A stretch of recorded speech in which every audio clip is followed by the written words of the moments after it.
Hello viewers, আসসালামু আলাইকুম। কী অবস্থা সবার? আশা করি সবাই অনেক ভালো আছেন। তো আমার থেকে অনেকজন জিজ্ঞেস করছে যে ভাইয়া রাতে সৌদিতে গরম কেমন। তো ভাইয়া তাদের উদ্দেশ্যে বলতেছি, রাতে সৌদিতে তাপমাত্রা থাকে 29 ডিগ্রি সেলসিয়াস থেকে 30 ডিগ্রি সেলসিয়াস।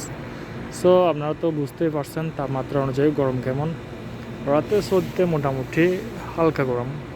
দিনের বেলায় সৌদিতে তাপমাত্রা থাকে 45 থেকে প্রায় 47 ডিগ্রি সেলসিয়াস। তো দিনের বেলায় প্রচুর গরম থাকে সৌদিতে। তো রাতে টোটালি গরম কম। তো রাতে মোটামুটি একটু আরাম পাওয়া যায় সৌদিতে, এই আর কি। তো অবশ্যই আমি রিয়াদে আছি। রিয়াদে আজকের তাপমাত্রা হচ্ছে 29 ডিগ্রি সেলসিয়াস। তো আপনারা তো হয়তো বুঝতেই পারছেন। তো মোটামুটি তো এই আর কি। তো আশা করি সবাই আমাকে সাপোর্ট করবেন। আমি সবসময় আপনাদের জন্য রেগুলারলি ভিডিও আপলোড দেওয়ার ট্রাই করব। সো সবাই সাপোর্ট করবেন। ভালো থাকবেন সবাই।